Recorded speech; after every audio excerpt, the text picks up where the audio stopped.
This is dated the 12th of October from the Public Affairs Unit of the Eastern South Regional Command of the Ghana Police Service. Police arrest 2 suspects for alleged plot to assassinate Chief. The Eastern South Regional Police Command has arrested 2 suspects for allegedly plotting to assassinate a chief in the Eastern region. The suspects, identified as Emilia Aso and Butuaka Seth, were arrested following an intelligence-led operation. The arrest followed the uncovering of a plan to eliminate the chief ahead of his first royal durbar, scheduled for the 17th of October 2025 at Achim Kwabeng. Acting on intelligence received on 11th of October 2025, a police intelligence team infiltrated the suspect's network. During the operation, suspect Emilia Aso offered 50,000 Ghana cedis to undercover officers to kill the chief and another woman alleged to be lined up for installation as Queen Mother. She further instructed suspect Butuaka Seth to assist in identifying the residences of the intended victims. Suspect Butuaka Seth led the officers to the homes of the chiefs and the woman and provided a photograph of the chief to facilitate the planned act. The suspects also promised an additional 50,000 cedis upon completion of the crime. 100,000 cedis only. So they want to end their life.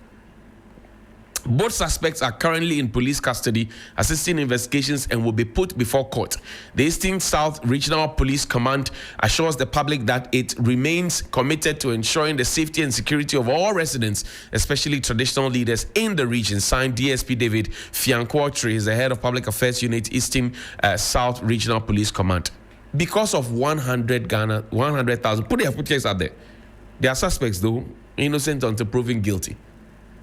But for you to be able to beat your chest to offer 50,000 cedis before a crime is committed and 50,000 cedis after a crime is committed, is that worth a life? And it reminds me of the immigration officer who was killed by his own friend, allegedly. The matter is still in court, but allegedly.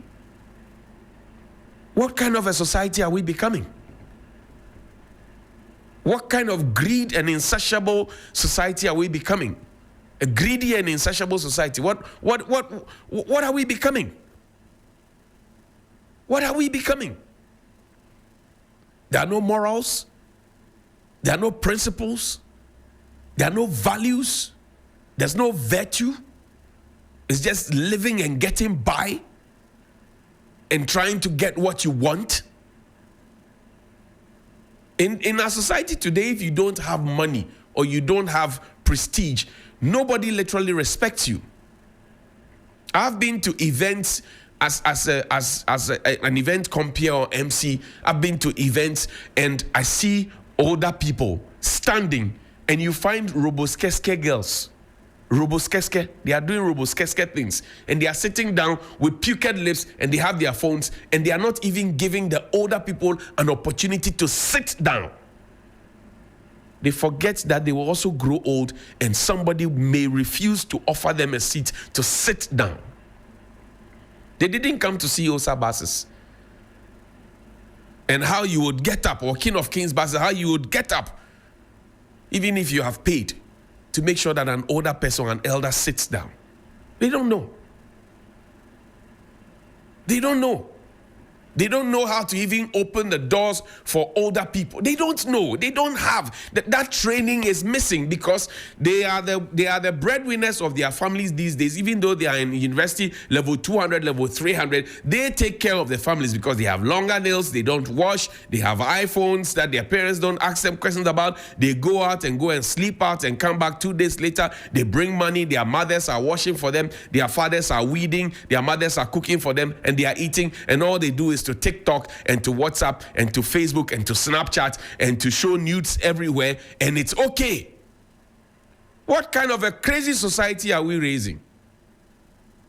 And what kind of a crazy parenthood are we building? As I said, we are in a very fine mess. And the earlier we realize that we are in a very fine mess, the better.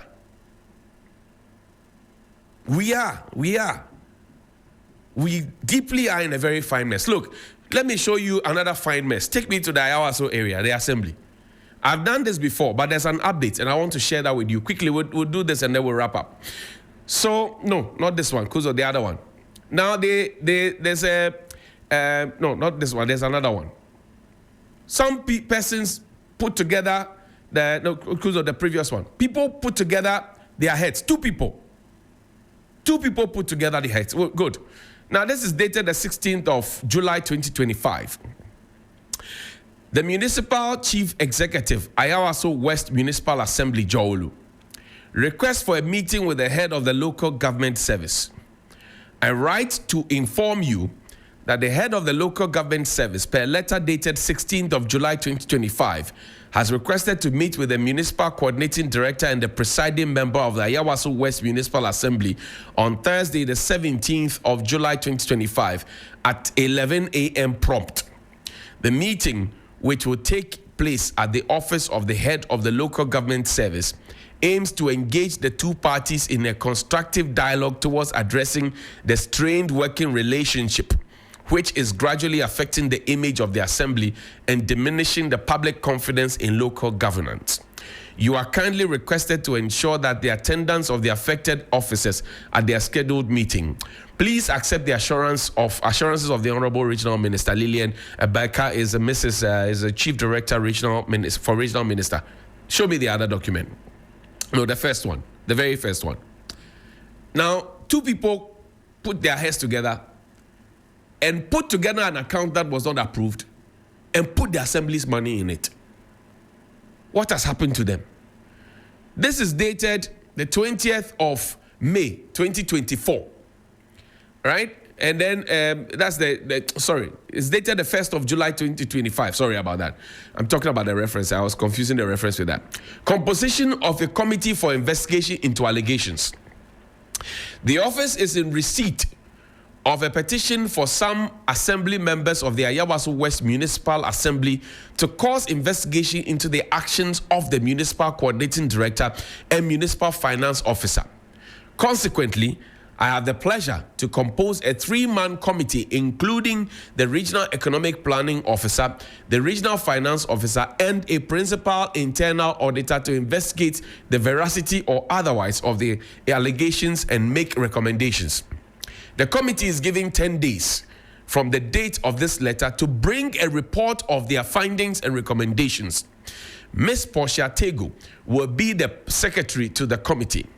By a copy of this letter, the Municipal Coordinating Director and the Finance Officer of Ayawaso West Municipal Assembly are hereby informed of the petition and the composition of this committee to investigate, and are kindly requested to give the committee all the necessary courtesies, support, and access in this exercise.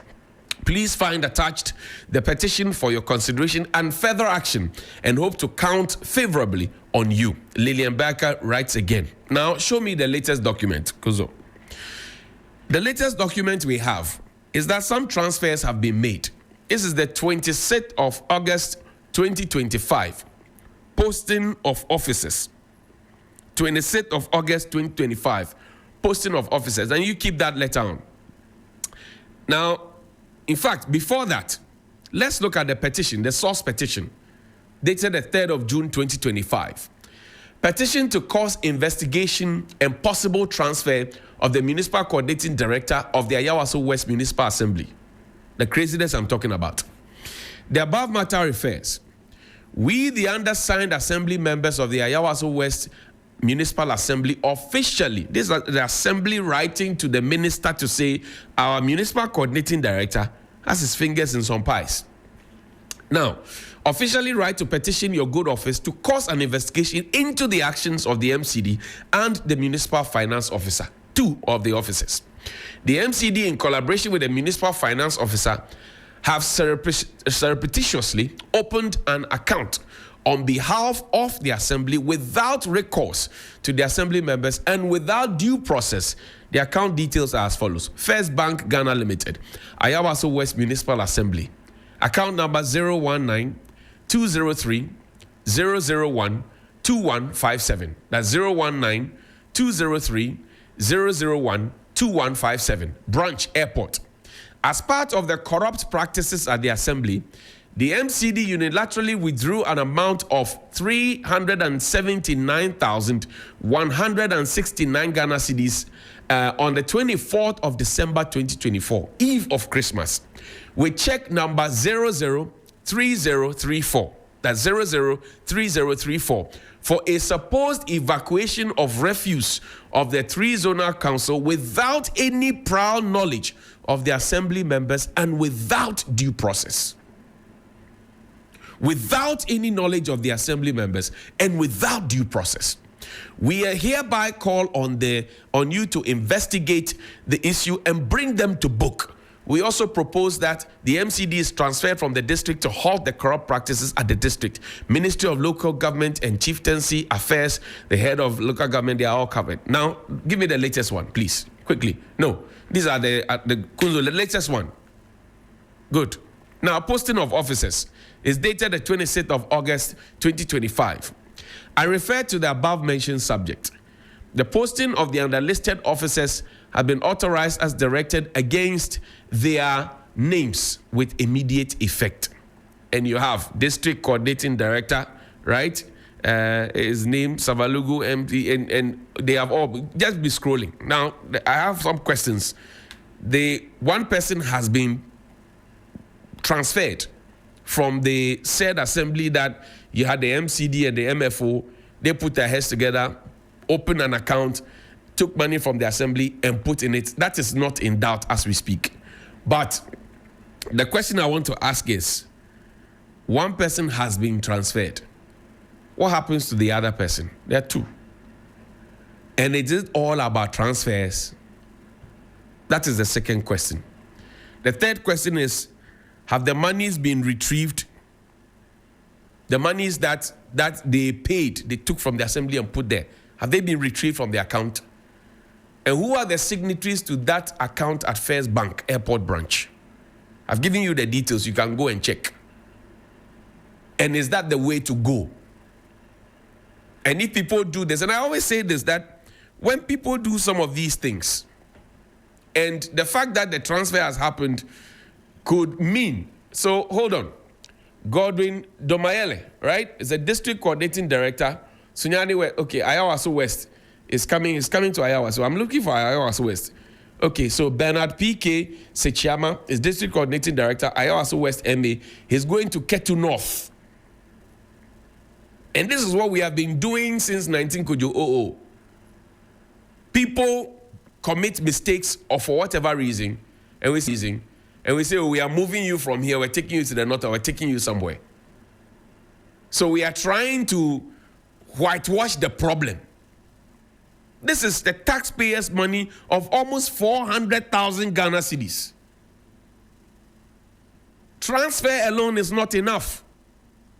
Because if you give me 400,000 Ghana cedis, and I find my banker Jonathan Syme at ADB, wager, and give him the money and leave it with him for a year, you can imagine what Jonathan can do with that money for me, turn it around, and what dividends he could possibly give me.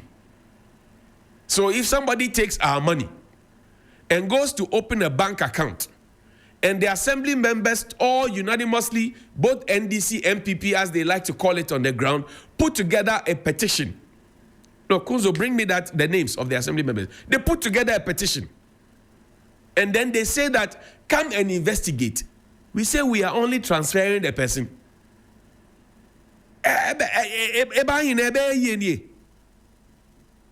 What's going on?